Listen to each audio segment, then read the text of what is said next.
Buenos días con todos, mi nombre es Dauni Pineda, estudiante de la carrera de Contabilidad y Auditoría en la Universidad Técnica del Norte, y en el presente video vamos a explicar sobre un hallazgo de auditoría identificado en la empresa Industrias Andina S.A., centrándonos en la cuenta de retenciones de impuesto a la renta por pagar. Dentro del proceso de auditoría existen 5 fases principales, que es la planificación preliminar, la planificación específica, ejecución, información y comunicación, y el seguimiento y monitoreo. Cada uno con un producto o resultado a realizarse en cada fase. En la primera fase de la planificación preliminar, en una auditoría completa suele realizarse un banco de preguntas de interrogantes que pueden afectar o no a la entidad. Como este es un ejemplo práctico, lo realizaremos sobre una sola pregunta, que es si la empresa calcula correctamente las retenciones de impuesto a la renta en sus compras. Como respuesta obtuvimos que no. Esto dado que la retención del impuesto a la renta se registra en base a un cálculo sobre el total de la factura, más no de la base de compra. Estoy incumpliendo con normativas como la Ley del Régimen Tributario Interno y su respectivo reglamento, además de la NIC 1 de la presentación de estados financieros. Este hallazgo fue encontrado en el asiento número 33 con fecha 10 de enero del 2025, el cual consiste de un pago a proveedores con retenciones de IVA e impuesto a la renta. El hallazgo principal es que en información dada se dice que el impuesto a la renta se calculó sobre el 32.000, que es el total de la factura, aplicándole un 1%, asumiendo que es el proveedor es perteneciente al régimen RIMP emprendedor, saliendo como una retención de impuesto a la renta por pagar de $320.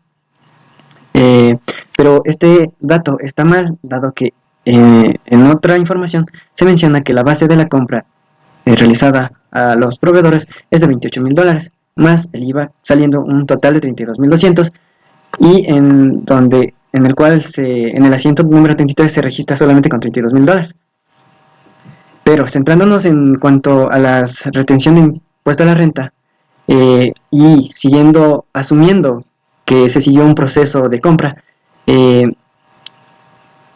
se realizó la respectiva factura, se debió hacer que el valor total de la compra sea de $28.000, con un IVA del 15%, saliendo $44.200 y un total de $32.200. En el asiento erróneo se ve que se calculó sobre este $32.200, pero lo correcto debió ser que la base imponible sobre la cual se calcule sea $28.000, que es el valor de compra original al proveedor. Aplicándole el 1% nos sale que es 280 el valor retenido, el cual se lo colocaría en la cuenta retención impuesto a la renta por pagar. La gravedad del hecho de que se calculen mal las retenciones es porque esto implica que en los estados financieros no exista una fiabilidad de la información, dado que al retener más impuestos, la utilidad antes de estos impuestos nos estaría mostrando un valor más alto al real, afectando nuestro flujo de caja, además de que esto afectaría tanto al proveedor como a nosotros en la confiabilidad y en nuestra respectiva utilidad. En la segunda fase de la planificación específica se realiza el Balance Scorecard, que es una herramienta de medición estratégica que permite medir el riesgo o el hallazgo encontrado en función al COSO 1, 2 e ISO 31000, basándonos en el nivel de importancia, la probabilidad, el impacto, y asimismo generar un plan de mitigación o tratamiento al riesgo.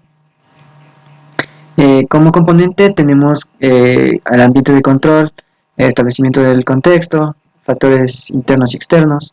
En el subcomponente tenemos los 17 principios del COSO 1, los 5 primeros. En cuanto al riesgo hallado, es que la empresa realiza el cálculo y registro de las retenciones tributarias con bases incorrectas.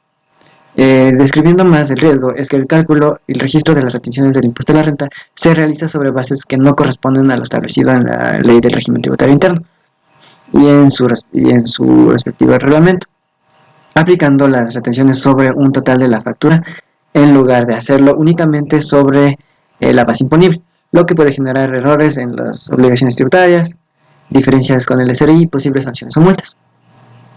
En cuanto a los factores externos que afectan a la entidad, es que un factor es lo económico, ya que el cálculo incorrecto de impuestos afecta directamente a las finanzas y la economía de la empresa, ya que puede darse o generarse posibles multas.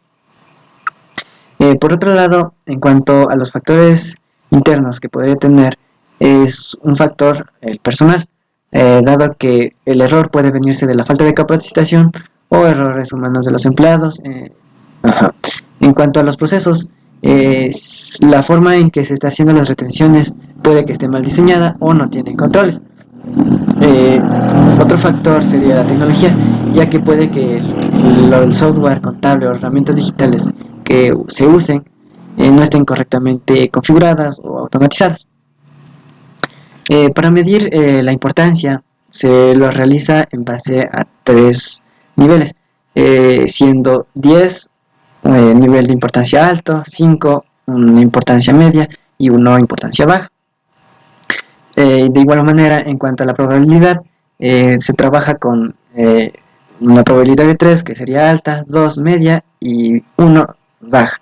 En cuanto al impacto, se trabaja con de 3 que sería alta, un 2 que es un impacto medio y un 1 que es un impacto bajo.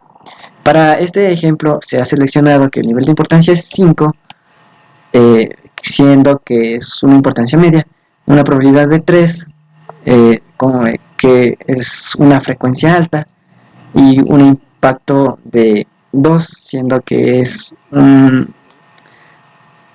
consecuencia que se puede generar con un nivel medio, dándonos como resultado un riesgo inherente moderado. Ante esto, se sugieren controles como implementar procesos de revisión tributaria para el correcto cálculo de retenciones de IVA o impuesto a la renta, verificando que las bases imponibles y porcentajes aplicados cumplan con lo establecido en la ley del régimen tributario interno y su reglamento, establecer validaciones previas antes del pago a proveedores y conciliaciones periódicas con las declaraciones tributarias. Después de haber sugerido ciertos controles, se requiere medir de nuevo en base a la importancia, la probabilidad y el impacto, para ver si es que existe un riesgo residual. Entonces, para este caso, la importancia seleccionada es de 10, la probabilidad de 3 y un impacto de 3, lo que nos da un riesgo residual muy alto. Entonces, teniendo un riesgo inherente moderado y un riesgo residual alto, la priorización a la cual se debe intentar corregir para futuros transacciones es del 1, es decir, es importante. Ahora, actividades que se pueden realizar son es de aplicar correctamente la ley del régimen tributario interno en el cálculo de retenciones de IVA y del impuesto a la renta y de la NIC 1. Realizar revisiones entre el contador, la gerencia y áreas financieras antes de efectuar pagos a proveedores, capacitar al personal contable en normativa tributaria vigente y actualizar los procedimientos internos para evitar errores en el cálculo de retenciones. Como responsables del cargo pueden ser la gerencia y el contador. Los recursos necesarios para que esto se logre son recursos económicos, humanos, los recursos financieros y recursos tecnológicos. La duración de esta auditoría es de 16 días, con fecha de inicio desde el 19 de enero al 31 de diciembre del 2025. Como indicador que nos permita verificar si es que es el logro o no del control del riesgo, es que el 100% de las retenciones del IVA e impuesto a la renta calculadas y registradas se lo hagan conforme a la ley del régimen tributario interno, sin diferencias en conciliaciones tributarias ni observaciones por parte del SRI. Dentro de la misma planificación específica se realiza el comentario de memorando, el cual viene conformado o estructurado por la condición, criterio, causa, efecto. La condición viene a ser el problema encontrado, el criterio, la normativa incumplido, la causa, el responsable y el efecto, la consecuencia. Entonces, redactándolo tenemos que la empresa realiza el cálculo y registro de las retenciones del impuesto a la renta utilizando bases incorrectas, aplicándole sobre el total de la factura en lugar de hacerlo conforme a la base imponible. Esto incumple lo establecido en la Ley de Régimen Tributario Interno respecto a la correcta determinación de las retenciones en la fuente, así como los principios de representación infiel y cumplimiento del marco normativo establecidos en la NIC 1 de presentación de estados financieros. La causa serían las deficiencias en los controles internos del área contable, falta de revisión y validación de los cálculos tributarios y desconocimiento o aplicación incorrecta de la normativa tributaria vigente por parte del responsable del registro contable. Genera que la empresa se exponga a diferencias en declaraciones tributarias, posibles sanciones y multas por parte del SRI, además de una presentación inadecuada de las obligaciones fiscales en los estados financieros, afectando la confiabilidad de la información financiera. Continuando con la tercera fase, que es de ejecución, se realiza la prueba de hipótesis de estadística, en la cual se debe mayorizar la cuenta elegida, en este caso retención de impuesto a la renta por pagar, en donde en el libro mayor se encontraron solamente dos valores, el de 280 y 350, para lo cual se procede a su respectiva suma para obtener el total, que en este caso sería 630. Luego, una vez obtenido el total, se prosigue al cálculo del promedio, para lo cual se pone la función igual promedio y se seleccionan los dos valores que tenemos en el haber. Igualmente, para el cálculo de la desviación estándar se coloca igual desbest y se selecciona los dos valores del haber. Una vez calculado el total, el promedio y la desviación estándar, se debe calcular la muestra en función al nivel de confianza elegido, que en este caso es 99%, en función a la población. Cabe recalcar que este cálculo de la muestra se realiza solamente cuando tenemos una población total N mayor a 30 datos. En este caso no se calcula N dado que solamente tenemos 2 datos. Y aunque aplicáramos la fórmula, sigue saliendo el mismo valor de 2. Ahora, es necesario sacar el valor de Z para graficar en la campana de Gauss. Para que este valor de Z está relacionado al nivel de confianza elegido. Entonces, para calcular Z, lo hacemos con la ayuda de esta tabla, en donde debemos buscar entre todos estos valores un valor que se acerque al nivel de confianza elegido, en este caso 99%. Entonces, por ejemplo, si buscamos desde acá el 0,9817, si aproximamos el 7, este 7 a 1, a 2, no pasa de 0,99. Entonces, seguimos buscando por acá. Y este 0,9842 aproximándolo, no llega a 0,99. Continuamos con este otro. Y este sí se aproxima. Porque este 6 aproxima este 4 a un 5. Y este 5 aproxima este 8 a un 9. Por lo tanto, se convierte en un 0,99. Entonces, para calcular Z, elegimos la parte entera que se encuentra de este lado izquierdo, que sería 2,1.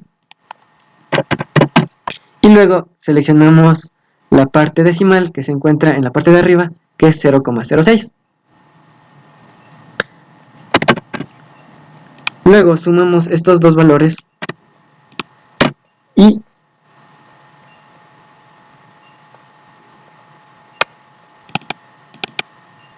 obtendríamos el valor de 2,16, siendo este nuestro valor crítico.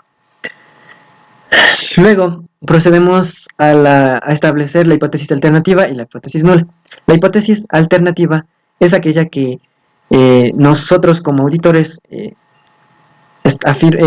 afirmamos o suponemos que estamos en lo correcto, mientras que la hipótesis nula sustenta o es lo que dice la empresa que está bien. Entonces, la hipótesis nula viene a ser, ¿qué digo? La hipótesis alternativa viene a ser el promedio, mientras que la hipótesis nula viene a ser el total.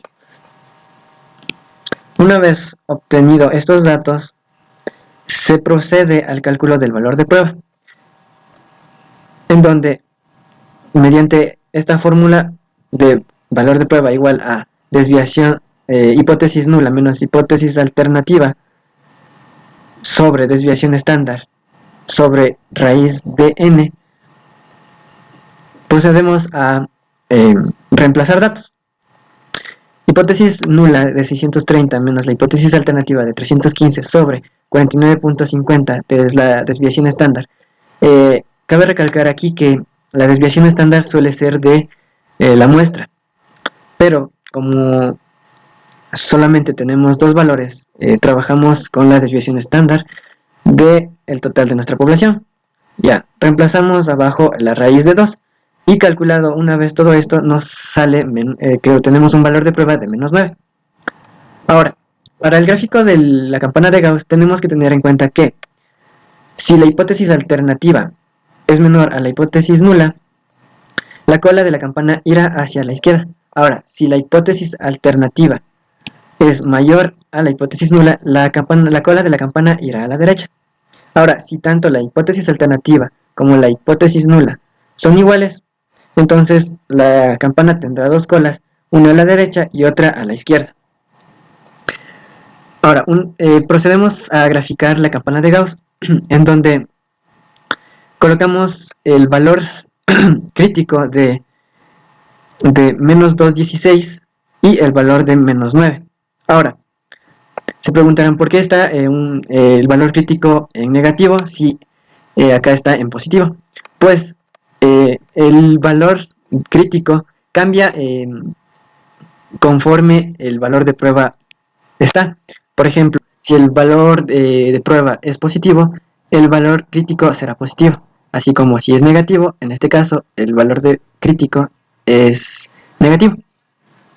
Ahora, en cuanto a la gráfica, se representa una distribución normal en donde este centro corresponde al promedio, que es el valor esperado. El nivel de confianza del 99% establece un rango de aceptación limitado por los valores críticos, que sería menos 2,16 y el 2,16 positivo, que marcan el límite máximo de lo que se considera normal. Esta zona pintada representa la hipótesis nula, es decir, la condición de normalidad que la empresa sostiene. El valor de prueba corresponde al resultado real obtenido en la auditoría, y al compararlo con el valor crítico se observa que se encuentra fuera de la zona de aceptación. Esto indica que el resultado es demasiado diferente de lo esperado, por lo que se rechaza la hipótesis nula y se confirma la existencia de un hallazgo de auditoría y se acepta la hipótesis alternativa.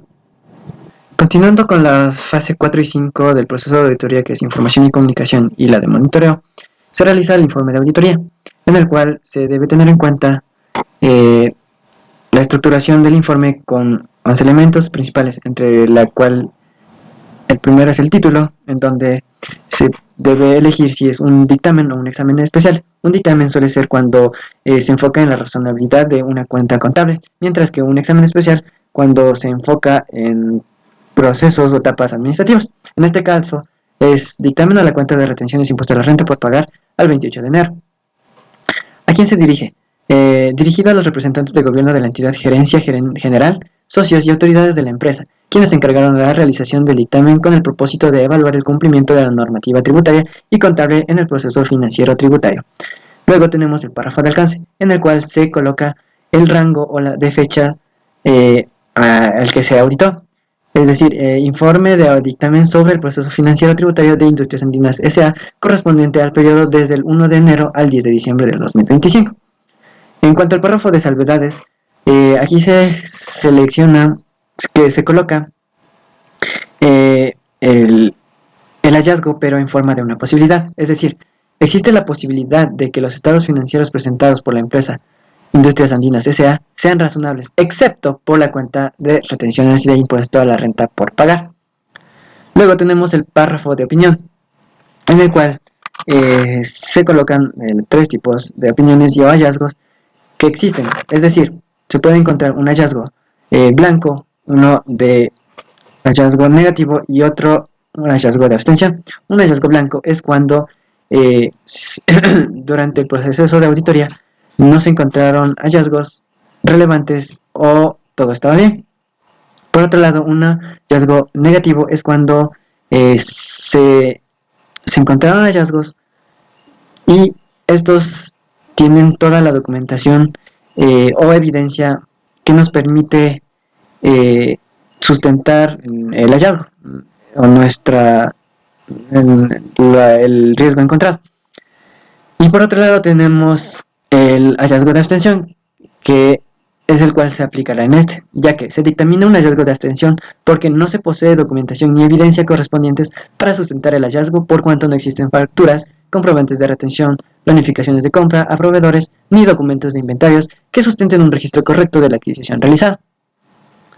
Luego se procede al párrafo de énfasis, en donde se colocan hallazgos que, si bien no tienen relación directa con el hallazgo principal encontrado, este tiene una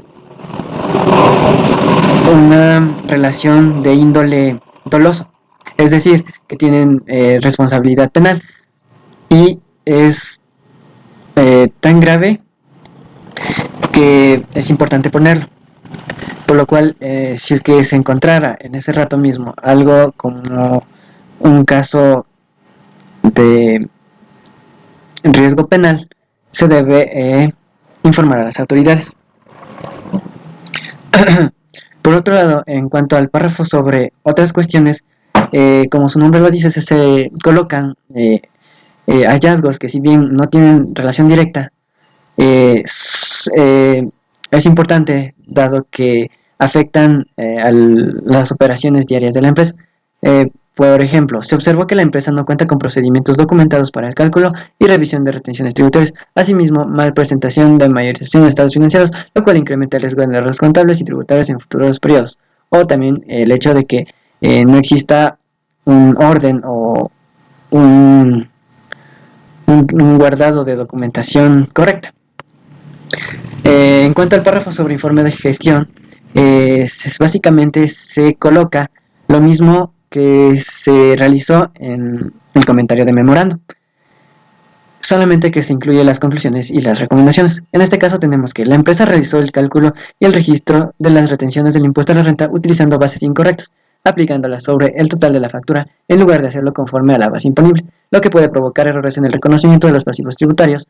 Esta situación incumple lo establecido en la Ley de Régimen Tributario Interno y su reglamento, respecto a la correcta determinación de las retenciones en la fuente, así como los principios de representación fiel y cumplimiento del marco normativo establecidos en la NIC 1, presentación de estados financieros. El error se origina por deficiencias en los controles internos del área contable, falta de revisión y validación de los cálculos tributarios y desconocimiento o aplicación incorrecta de la normativa tributaria vigente por parte del responsable del registro contable. Como consecuencia, la empresa se expone a diferencias en sus declaraciones tributarias, posibles sanciones y multas por parte del SRI, además de una presentación inadecuada de las obligaciones fiscales en los estados financieros, afectando la confiabilidad de la información financiera.